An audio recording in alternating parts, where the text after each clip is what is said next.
Passamos a apresentar Autores e Livros, uma produção da Rádio Senado.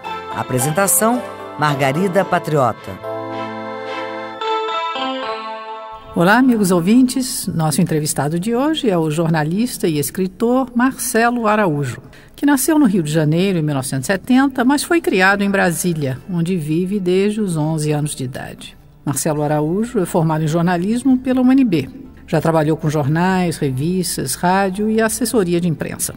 O autor escreve desde 2006 no Tijolo Blog, no qual fala sobre música, cinema e publica contos. Não Abra, o livro de contos que acaba de lançar pela editora Tesauros, é seu primeiro projeto literário, que sai com recursos do Fundo de Arte e da Cultura, o FAC, do governo do Distrito Federal. O livro reúne uma seleção de contos escritos entre 1990 e 2007, e são contos que abordam temas sobrenaturais. Eu pergunto ao autor, que está aqui conosco, quando foi que despontou o gosto pela literatura de terror, ou até pela literatura em geral antes disso? Olá a todos, olá Margarida.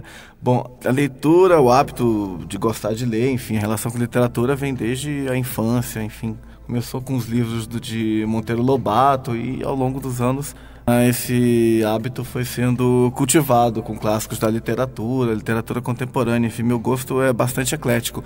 Em relação à literatura especificamente de terror, de horror, foi uma coisa que sempre me atraiu também. Livros de mistério, policiais, suspense, eu sempre tive uma propensão para gostar desse tipo de leitura, desde a adolescência, Comecei lendo os contos, do Edgar Allan Poe e ao longo do tempo comecei a conhecer outros escritores do gênero, da literatura gótica e de horror, como a Mary Shelley, que criou Frankenstein, Bram Stoker, irlandês, que criou Drácula, Ambrose Bierce, Algernon Blackwood, Rudyard Kipling, o Daniel Defoe, que é o criador do Robinson Crusoe, e também tinha as histórias sobrenaturais, Guy de Maupassant, francês, e vários outros. Os quadrinhos também, não é um termo? Quadrinhos menos. Eu li muito quadrinho na adolescência, quando eu era criança, assim, na década de 70, eu lia bastante história em quadrinhos, assim, de vários tipos.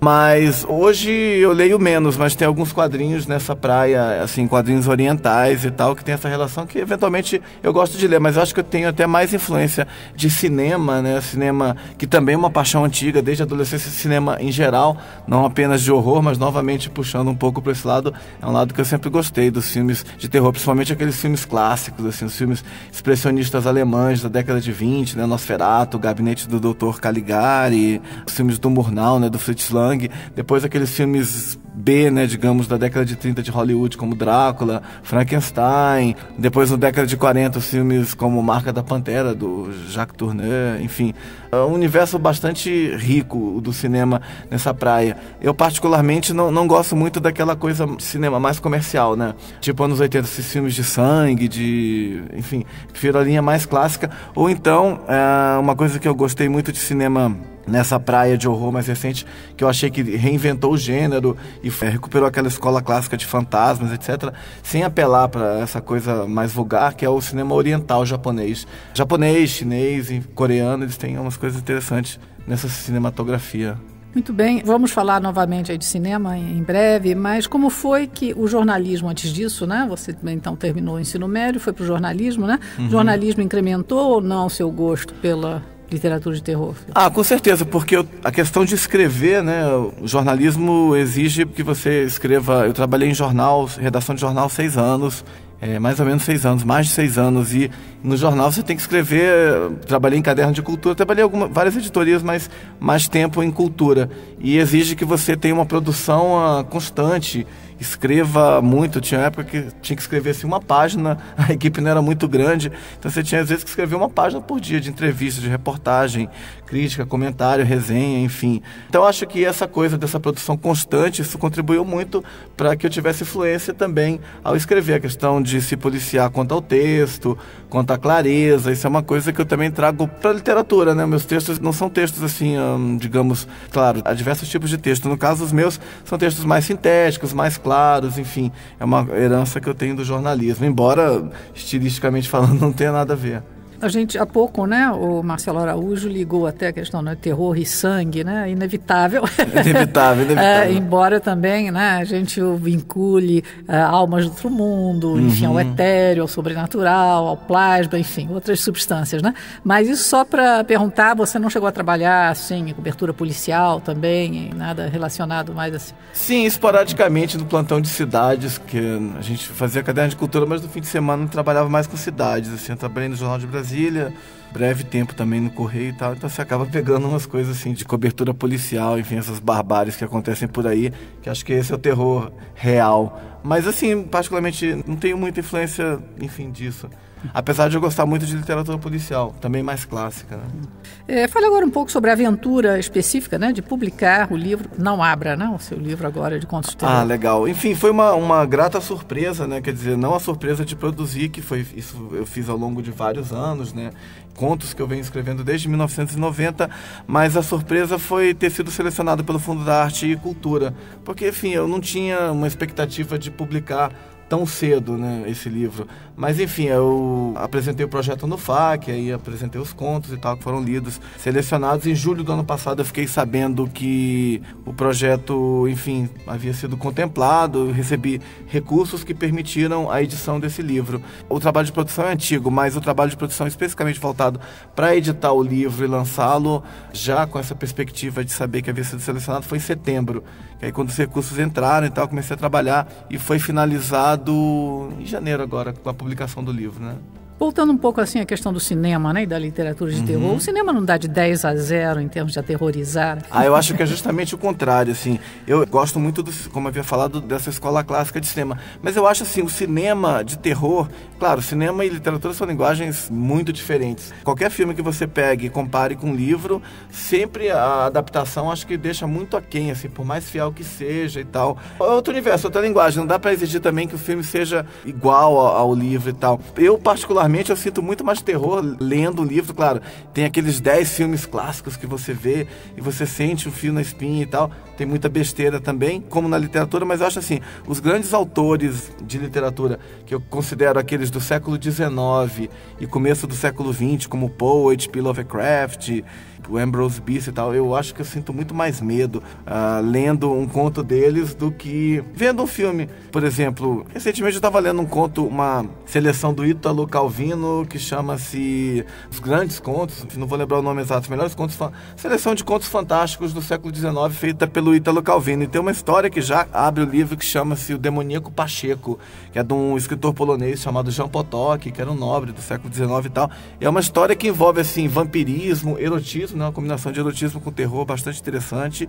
Mas é uma história, assim, absolutamente assustadora. Eu estava lendo no domingo à noite, depois que eu fechei esse livro, ficou aquela sensação de alguma coisa estranha e tal. Eu já tive à noite um pesadelo. E o que eu acho legal, assim, da literatura é que o cinema, a não ser... Tem os gênios do cinema, de terror, por exemplo, Hitchcock, que não é bem terror, mas que é suspense, que sempre sabem trabalhar as emoções. Mas o que eu acho de interessante no livro, no conto, é justamente pelo fato de não ser explícito, de ter essa possibilidade de deixar várias coisas em aberto, em suspense, de estimular a sua imaginação, e aí eu acho que provoca muito mais medo, né? O Ambrose Bierce, por exemplo, que é um escritor americano da virada do século XIX para o século XX, tinha essa coisa de, às vezes, no auge, terminar um conto, uma história, e você não saber, afinal, o que é que aconteceu? Sei lá, a pessoa tá ali, de repente entra numa casa, atravessa, cruza um umbral e desaparece para sempre. Aí você começa a despertar a sua imaginação, e aí acho que até o medo é maior, enfim. Isso, meus contos têm um pouco disso, de às vezes deixar que o leitor imagine, pense, tanto que eu escrevi alguns contos e passei para as pessoas lerem o livro já pronto e tal, e às vezes várias pessoas vêm falar diferentes impressões sobre a mesma história, às vezes vêm falar coisas que nem eu imaginei, então assim, eu acho legal isso. Então nesse ponto, só para concluir, eu acho que literatura acho que aterroriza mais que os filmes. É um assunto muito interessante que renderia, né, um bom papo, porque eu acho que também é uma diferença entre os componentes de medo, de mistério, de terror. Eu pessoalmente nunca gritei lendo um livro, agora eu grito que nem uma maluca em filme de terror, o Silêncio dos Inocentes, a música, porque é algo orgânico, né? O terror, né, é também algo orgânico, que mexe com as fibras nervosas, sei lá. No livro é um mistério, como você diz, é muito mais, a gente preenche pela imaginação, mas não trabalha sobre o orgânico da gente, né? A ponto de fazer alguém gritar, pelo menos não conheço até agora. Agora, também existe a questão da vertente sobrenatural, né? E o terror resultante da psicopatologia. Você gosta mais de trabalhar com o além, né? O sobrenatural, do que com os psicopatas, a Stephen King, por exemplo. Eu até falei no começo da nossa conversa que eu não sou muito fã dessa escola, assim, de sangue, de psicopata, tipo Sexta-feira 13 e outros do gênero. Mas acaba que eu acho que tem alguns filmes interessantes, assim, feitos até na década de 70, que acho que trabalham essa estética de uma forma até mais interessante. Acho que depois ficou muito banalizado. Eu até tenho uns contos, assim, nessa linha mais... A Patricia Highsmith, né? Também tem... Isso. Mas eu acho que eu prefiro os elementos sobrenaturais, enfim, essa coisa de fantasmas, de mistério e tal.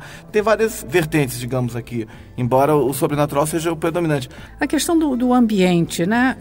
Eu observo que autores contemporâneos, quando lidam com terror, preferem, às vezes, retirar, né, o cenário de uma determinação histórica, né, muito específica, enfim, cor local, pitoresco. Eu pergunto assim, Brasília, por exemplo, né, que é uma cidade ensolarada, né, se presta ao ambiente de terror ou se prefere, né, uma cidade cinzenta, uma Curitiba, nublada, não sei, ou Inglaterra mesmo? Brasília, até pelo fato de ser uma cidade moderna, com o seu paisagismo, com a sua arquitetura moderna, enfim, é muito recente. Eu não sei, não conheço, assim, cenário de terror local. Pode ser que haja. A gente acaba sempre pensando naqueles cenários mais góticos mesmo, Inglaterra, Irlanda, Europa em geral, até no Brasil mesmo. Transilvânia, né? Isso. No Brasil, quando a gente pensa em histórias de fantasma, histórias de terror, a gente associa muito ao interior do país, né?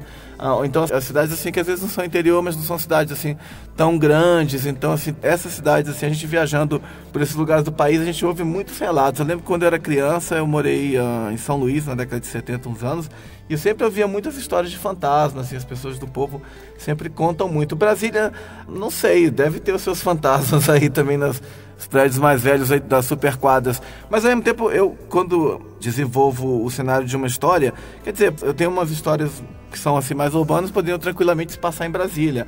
Outras não, outras no interior. Poderia ser, sei lá, Paris, poderia ser, enfim, Dublin, São Paulo. Enfim, o cenário às vezes é o pano de fundo tem uma coisa mais forte que o cenário e tal, mas acho que o cenário também é importante. Com certeza tem Brasília aqui no meio disso aqui, como tem vários outros lugares pelos quais eu já estive, ou não, né, lugares que eu imaginei, enfim. Seria válido dizer que no conto de terror a tensão aí com S, né? A tensão é mais importante do que a ação?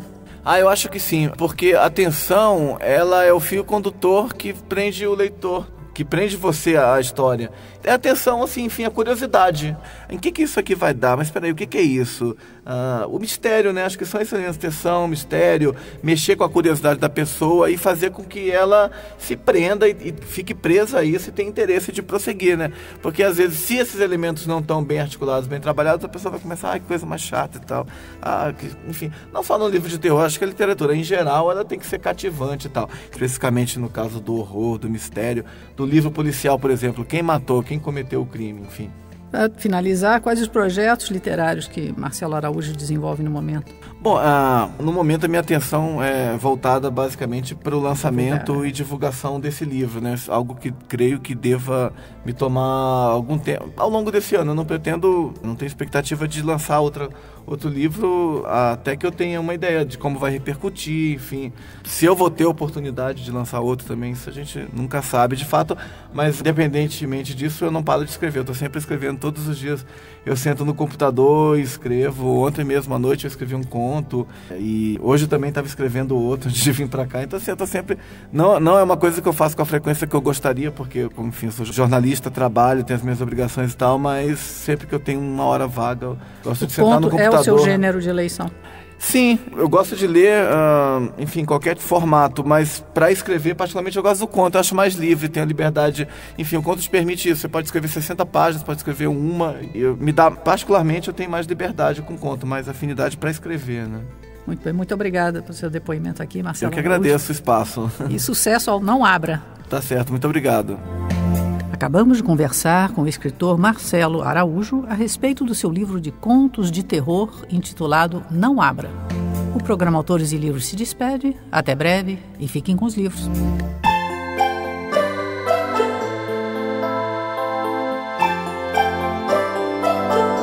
Acabamos de apresentar Autores e Livros, uma produção da Rádio Senado. Apresentação, Margarida Patriota. Produção, Adele Roise. Técnica, André Menezes.